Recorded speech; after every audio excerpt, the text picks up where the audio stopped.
Safinatun Najas Salim bin Sunnah Al-Rumi Nafana bihi wa adan alaina bi barakatihi wa bi ulumihi al-Fatihah. A'udzu billahi minasy syaithanir rajim. Bismillahirrahmanirrahim. Alhamdulillahirabbil alamin arrahmanir rahim. Maliki yaumiddin. Iyyaka na'budu wa iyyaka nasta'in. Ihdinas siratal mustaqim, siratal ladzina an'amta 'alaihim ghairil maghdubi 'alaihim waladdallin. Assalamualaikum warahmatullahi wabarakatuh. A'udzu billahi minasy syaithanir rajim. Bismillahirrahmanirrahim. Alhamdulillahilladzi arsyada minat ta'ah. Asyhadu an la ilaha illallah wahdahu la syarikalah. Wa asyhadu anna Muhammadan abduhu wa rasuluh wa la nabiyya wa la rasula ba'dah. Allahumma salli wa sallim wa jid wa barik ala Sayyidina Muhammadin sallallahu alaihi wasallam ibni Abdillah wa ala alihi wa ashabihi wa man walah wa man tabi'ahum bi ihsanin illa yaumil qiyamah, amma ba'd. Wa qala Allah ta'ala fi kitabil karim wa huwa asdaqul qailin. A'udzu billahi minasy syaithanir rajim. Bismillahirrahmanirrahim.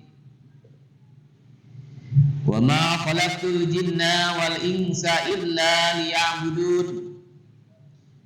Wa la idan qalu subhanaka la ilma lana illa ma 'allamtana innaka antal alimul hakim.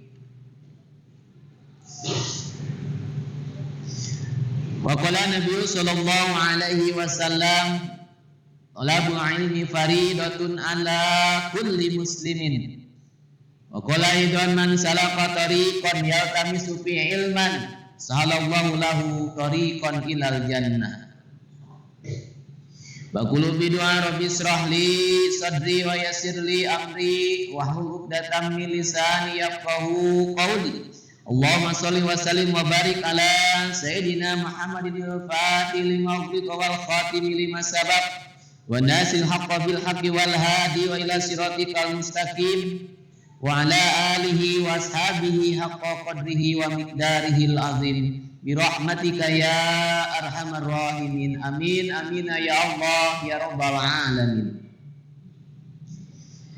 Hadirin ma'asyiral muslimin, para jamaah salat maghrib mushola Wisla yang insyaallah dirahmati Allah subhanahu wa ta'ala.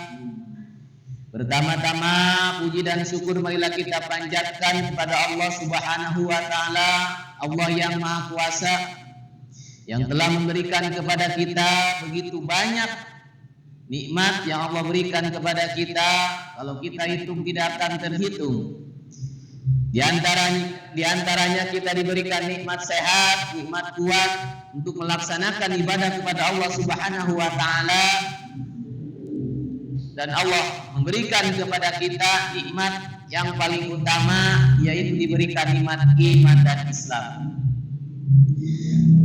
Salawat dan salamnya mari kita curah dan limpahkan kepada baginda Habibana wa Nabiyana wa Maulana Kanjeng Nabi Muhammad sallallahu alaihi wasallam. Tak lupa kepada para keluarganya, para sahabatnya, tabi'in itba'i tabi'innya, ulama mutaqaddiminnya, ulama mutakhirinnya. Tak lupa kepada kita semua selaku umatnya yang ingin selalu mendapatkan syafaatnya nanti di yaumil jaza. Amin amin ya Allah ya rabbal alamin. Hadirin ma'asyiral muslimin, para jamaah mushola Wisla yang insyaallah dirahmati Allah subhanahu wa ta'ala. Alhamdulillah pada kesempatan kali ini kita masih diberikan kesehatan, kekuatan untuk melaksanakan itu perintah Allah, melaksanakan ibadah kepada Allah subhanahu wa ta'ala. Alhamdulillah kita sudah melaksanakan sholat maghrib secara berjamaah, yang insya Allah seperti biasa Setelah melaksanakan sholat maghrib berjamaah, kita dilanjutkan yaitu dengan thalabul ilmi, menuntut ilmu, yaitu pada hari Sabtu atau malam Ahad. Rutinitas kita untuk melaksanakan perintah Allah yaitu menuntut ilmu.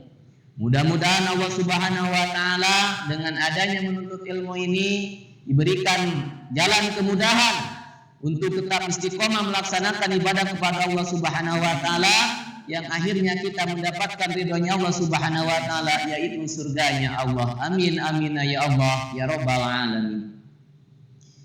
Hadirin ma'asyiral muslimin, para jamaah salat Islam yang insyaallah dirahmati Allah Subhanahu wa taala. Alhamdulillah kita masih bisa dipertemukan kembali untuk melaksanakan atau melanjutkan kajian kita mengenai ilmu fikih yang referensinya daripada kitab Safinatun Najah. Kita melanjutkan dari pertemuan sebelumnya. Alhamdulillah kita sudah membahas yaitu mengenai rukun iman. Kita melanjutkan dari pasal Bismillahirrahmanirrahim. Wa ma'na la ilaha illallah la ma'buda bihaqqin fil wujudi illallah. Dari pasal ini musannif mengarang kitab Safinatun Najah akan membahas mengenai yaitu makna daripada lafaz la ilaha illallah, yaitu tidak ada yang berhak untuk diibadahi bil wujudi, di dalam wujudnya, mengenai lafaz la ilaha illallah tidak ada yang patut kita sembah kecuali ilallah, yaitu Allah Subhanahu wa taala. Bihakin fil wujudi,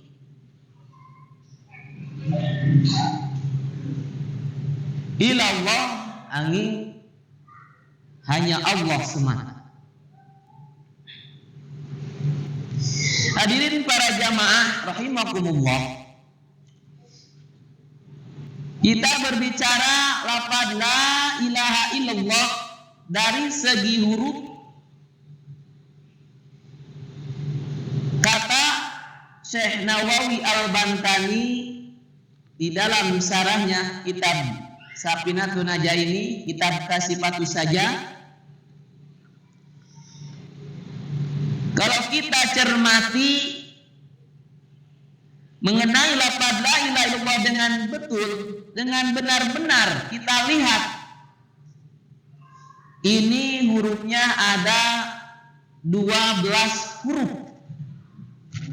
La ilaha illallah, hurufnya ada 12. Kita hitung lam, la, lam alif, la, alif, lam alif, hamzah, lam, ha, hamzah, lam, alif, alif, lam, lam, ha.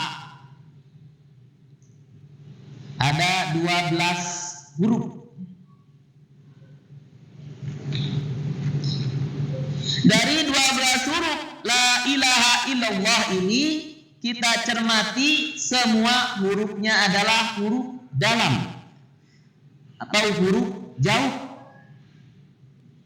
berkaitan dengan ilmu tajwid.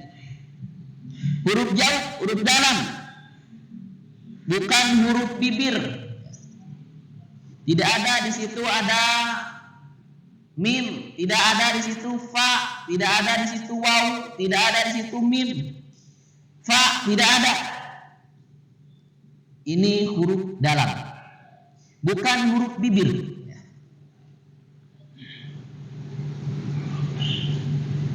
Sehingga mulutnya menganggap aja bisa membaca lafaz la ilaha illallah.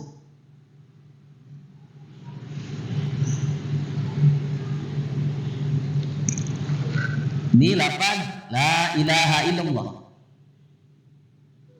Tidak susah mengucapkan keluar huruf-huruf yang lain.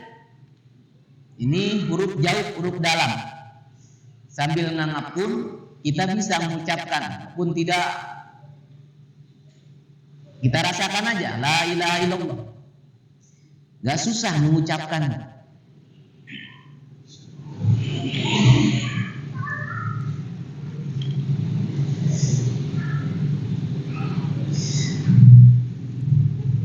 Itu huruf dalam. Memang benar lafaz la ilaha illallah ini harus keluarnya dari dalam, murni dari dalam.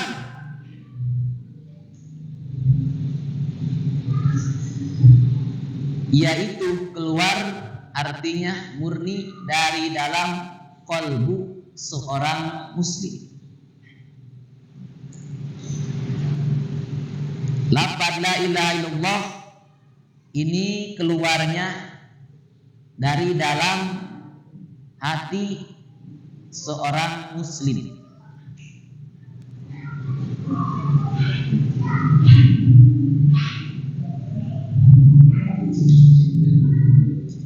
Karena huruf jawab ini huruf dalam, sehingga kalimat ini harus keluarnya dari lubuk hati yang paling dalam. Lubuk hati paling dalam seorang muslim untuk mengucapkan dan mengikrarkannya lafaz la ilaha illallah ini.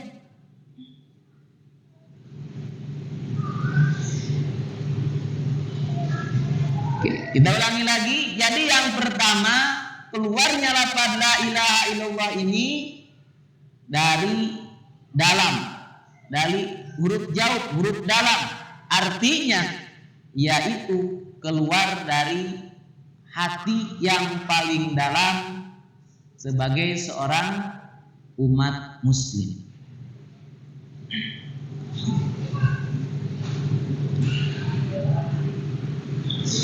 Yang kedua, la ilaha illallah ini tidak ada titiknya. Kita perhatikan lafaz la ilaha illallah. La ilaha illallah tidak ada titiknya.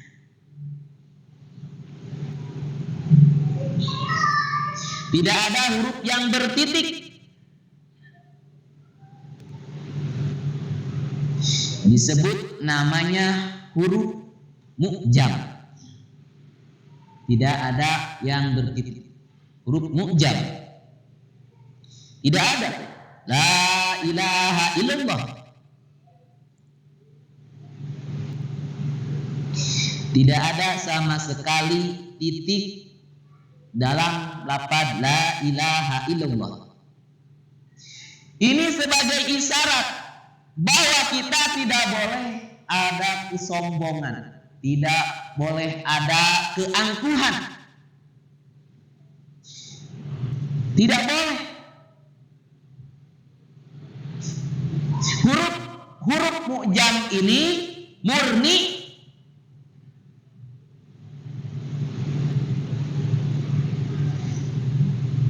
kecuali hanya ada pada Allah Subhanahu wa ta'ala.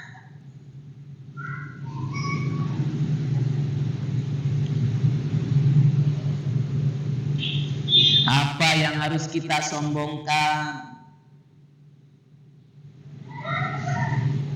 Punya harta berlimpah, mobil mewah, rumah megah. Itu semua titipan dari Allah Subhanahu wa ta'ala.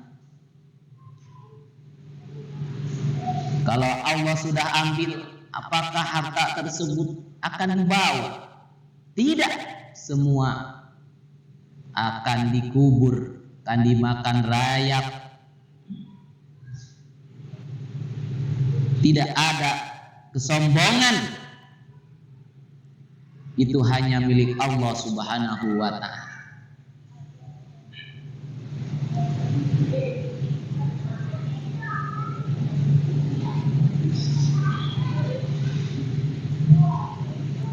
Itu dari segi huruf. Ada 12 huruf. Tadi dari segi huruf ada 12 huruf lafaz la ilaha illallah. Terus lafaz la ilaha illallah ini tidak mempunyai titik. Disebutnya huruf mu'jam. Terus sekarang dari segi jumlah 12. Kita kembali ke bulan. Dalam Hijriah hitungan bulan ada 12 bulan.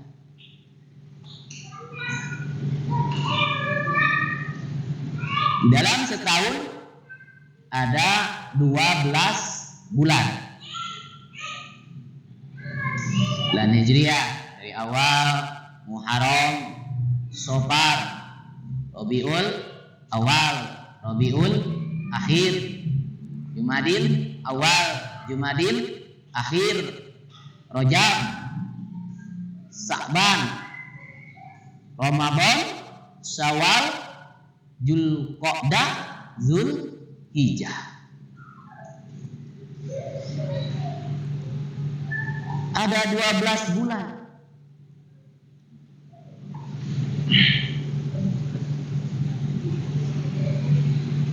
Dari 12 bulan tersebut ada namanya bulan Ashharul Hurum yang nilainya lebih tinggi, atau bulan yang dimuliakan, yaitu ada 4 bulan disebut dengan Ashharul Hurum, yaitu apa yang empat? Rajab, Dzulqa'dah, Dzulhijjah, Muharram. Yang Ashharul Hurum, bulan Rajab, Dzulqa'dah, Dzulhijjah, Muharram. Nah, empat bulan tersebut disebut Ashharul Hurum. Di dari 12 bulan tersebut ada namanya bulan yang dimuliakan atau yang paling tinggi nilainya, disebut dengan Ashharul Hurum.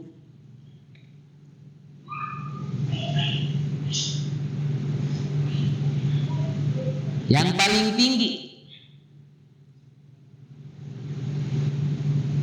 Begitu juga dengan lafaz la ilaha illallah, dari 12 huruf ada yang paling tinggi, yaitu disebut dengan Ismul Jalalah, lafaz Allah.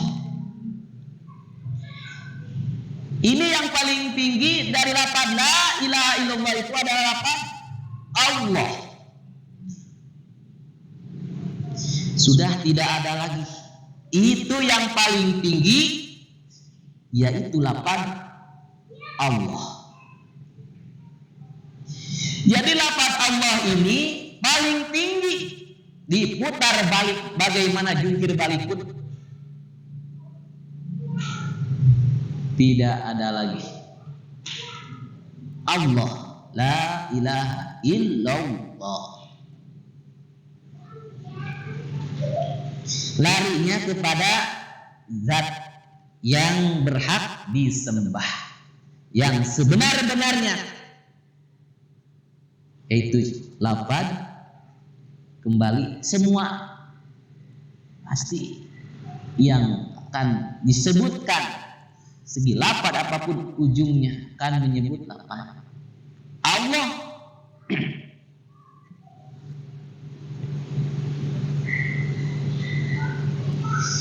Lafaz Allah alifnya kita tutup dengan telapak tangan. Misalnya pakai tangan, alifnya ditutup lafaz Allah. Tetap dibaca. Dibacanya jadi kalau lafaz Allah tidak ada alifnya kita tutup misalnya. Jadi lafaz Allah jadi dibaca lillah. Tetap dibacanya itu larinya ke Allah juga. Begitu dibuang alifnya, terus dibuang lamnya, ditutup lagi lamnya, jadi lahu. Tetap hanya kepada Dia, yaitu Allah. Terus lamnya dibuang lagi, tinggal hu-nya. Tetap artinya hu, dialah Allah. Maka ada yang zikir, ya, pernah mendengar pun pernah melihat, ya, ada yang zikir hu.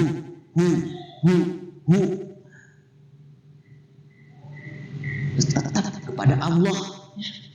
Artinya Dia Allah mengingat Allah dan Allah. Itu menyebut Allah. Karena lafaz Allah dibuang alifnya, dibuang lamnya, tinggalnya tetap dialah Allah.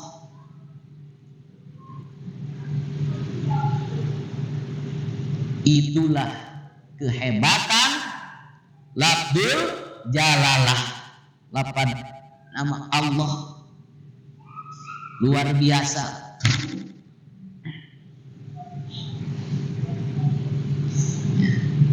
Tuh. Jadi dari 12 huruf ini, kata Syekh Nawawi Al-Bantani,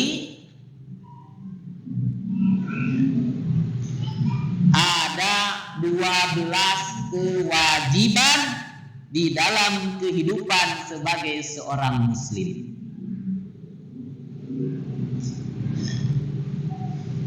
Yang 6 kewajiban sebagai aspek batin, yang 6 lagi kewajiban sebagai aspek lahir. Ada 12 macam tugas agama yang harus kita kerjakan oleh seorang dari mulai kita lahir.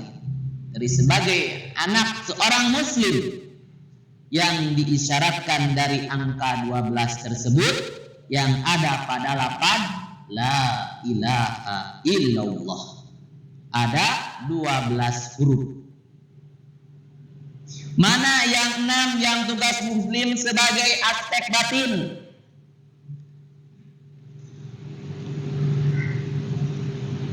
Yang pertama, bersuci. Muslim itu harus suci, harus wudu, harus adus, mandi, harus menghilangkan najis. Muslim itu harus bersuci.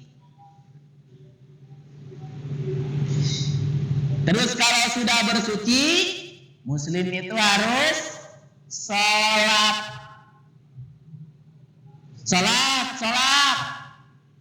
Ini ibarat manusia, sholat itu kepala. Jadi ada orang gak ada kepalanya, hidup gak? Tidak. Ada orang gak sholat, gak hidup. Kalau orang gak sholat, itu persis kayak bangkai yang berjalan. Ruhnya gak ada.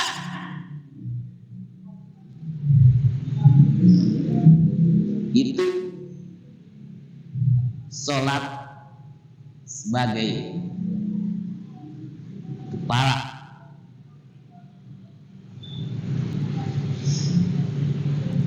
Yang ketiga yaitu zakat.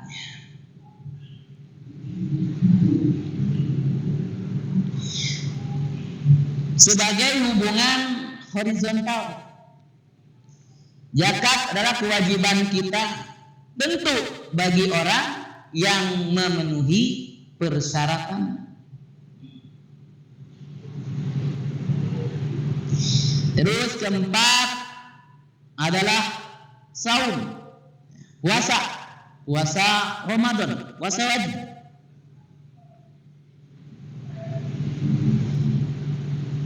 Dan yang kelima ibadah haji ke Baitullah. Dan yang keenam jihad.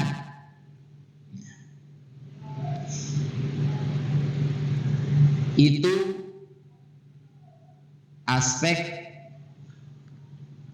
kehidupan, aspek yang kita sebagai seorang muslim, yaitu aspek lahir dari yang 12, yang 6 tugas sebagai seorang muslim, yaitu dari aspek lahir. Muslim harus bersuci, muslim itu harus sholat, harus zakat, harus puasa, harus ibadah haji ke Baitullah kalau mampu. Dan yang keenam yaitu jihad.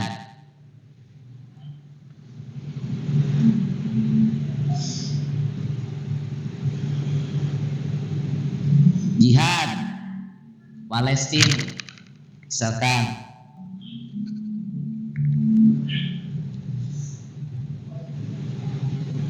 sebagai Masjid Aqsa di Palestina adalah masjid yang ketiga daripada umat Islam.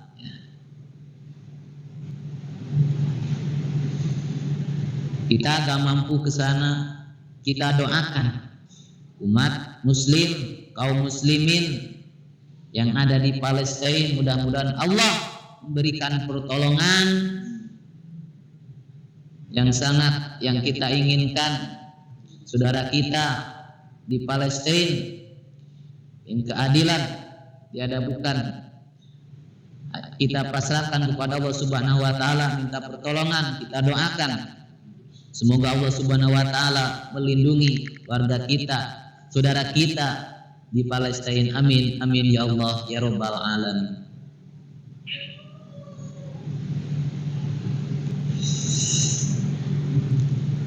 Karena masjid yang ketiga adalah Masjidil Aqsa, Masjidil Haram pertama, kedua Masjid Nabawi Madinah, yang ketiga Masjidil Aqsa.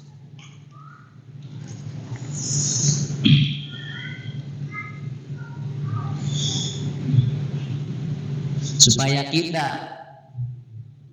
bisa beribadah tentram, yaitu ke masjid umat Islam, yaitu Masjidil Aqsa, dengan penuh kekhusyuan dan penuh ketenangan. Kalau tidak tenang di sananya, bagaimana umat muslim bisa berziarah, bisa ke sana ke Masjidil Aqsa? Kalau di sananya terus diberikan kehancuran, terus-terusan diserang oleh Zionis, bagaimana bisa tenang seorang umat muslim? Seluruh dunia ingin ke sana. Kita hanya minta kepada Allah Subhanahu wa taala, hanya bisa mendoakan. Kita langsung turun jihad tidak bisa, kita doakan saja jihad kita. Semoga Allah Subhanahu wa taala ijabah apa-apa yang diinginkan sebagai seorang muslim buat saudara kita yang ada di Palestina. Amin amin ya Allah ya rabbal alamin.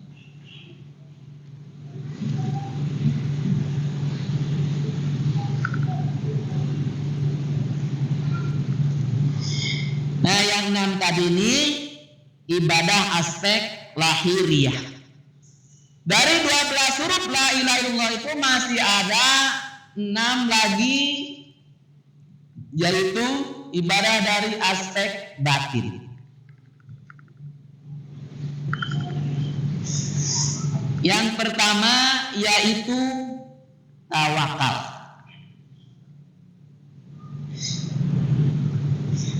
Tawakal itu percaya dengan jaminan Allah sesudah usaha. Namanya tawakal. Jaminan Allah sesudah kita usaha. Yang kedua adalah tafwidz.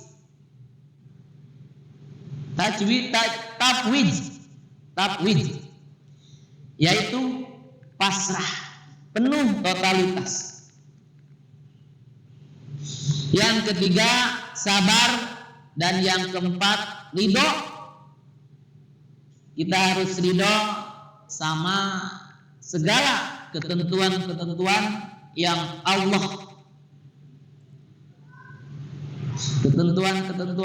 Allah berikan kepada kita, apapun itu, yaitu didul suhti, lawanannya murka.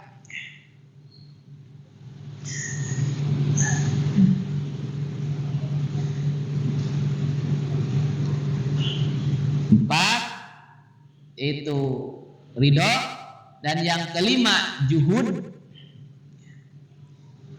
Juhud itu artinya tidak meletakkan dunia di dalam hati. Jadi kayak sapu tangan saja, dipakai sewaktu-waktu sapu tangan itu. Kalau nggak dipakai, pasti disapuin, disimpan saja.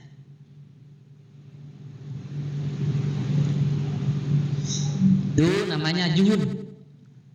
Kalau lagi butuh dipakai. Dan yang keenam yaitu taubat.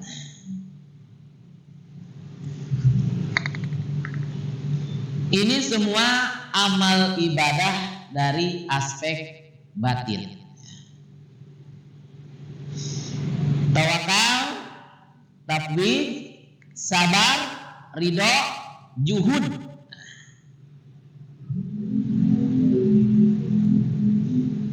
Dan taubat. 6. Tawakal, tafwidz, sabar, ridho, juhud, taubat. Ini adalah aspek amal batin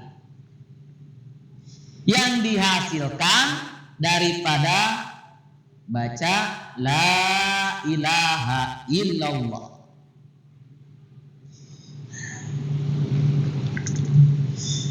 Kalau kita serius membaca la ilaha illallah, mulut kita suka baca la ilaha illallah, serius membaca lafaz la ilaha illallah, kita suka selalu membaca lafaz la ilaha illallah, maka Allah akan memberikan taufik untuk mampu mengerjakan 6 amal dohir, 6 amal batin.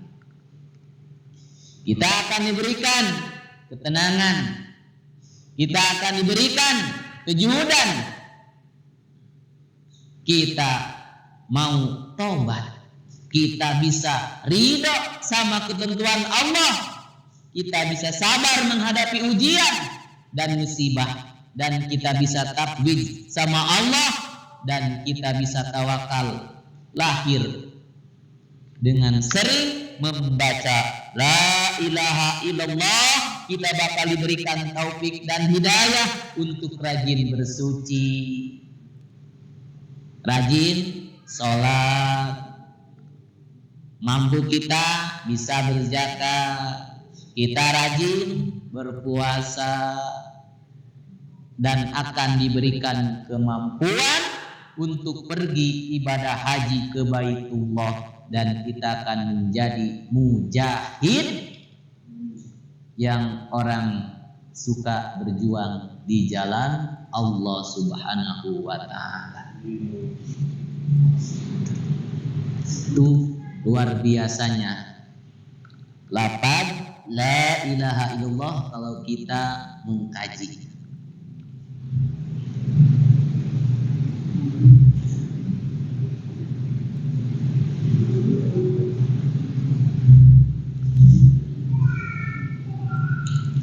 Jadi lafaz la ilaha illallah itu secara arti spiritas ya, tidak ada yang berhak diibadahi bil wujudi di dalam wujudnya illallah kecuali Allah Subhanahu wa taala.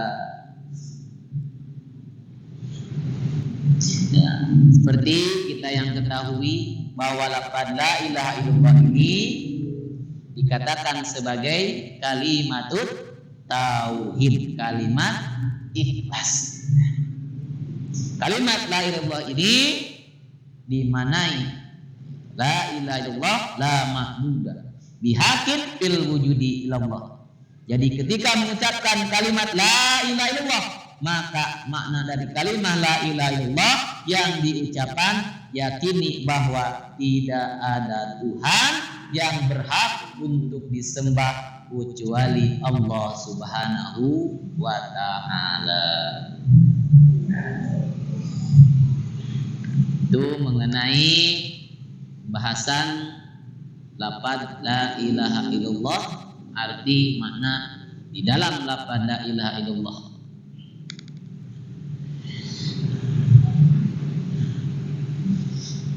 Hadirin masyiral muslimin, para jamaah musala yang insyaallah dirahmati Allah Subhanahu wa taala. Pembahasan mengenai lafaz la ilaha illallah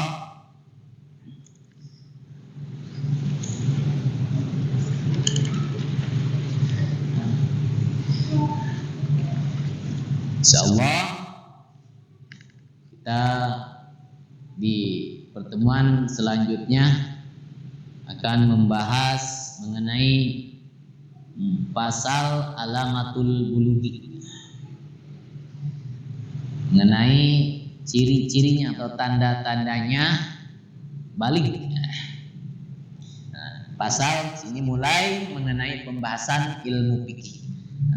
Pertama sampai mana la ilaha illallah itu mengenai tauhidan kita pada Allah Subhanahu wa taala, masih mengenai tauhid. Di pasal selanjutnya akan membahas yaitu tentang ilmu fikih, dimulai dari pasal alamatul bulughi, yaitu tanda-tandanya balik, orang berbalik seperti apa. Insyaallah kita akan bahas di pertemuan yang akan datang. Mudah-mudahan kita semua selalu diberikan kesehatan, selalu diberikan keistiqomahan untuk melaksanakan kewajiban kita sebagai seorang umat muslim, yaitu diantaranya melaksanakan thalabul ilmi, menuntut ilmu. Amin amin ya Allah ya rabbal alamin. Cukupkan sampai di sini pertemuan kali ini.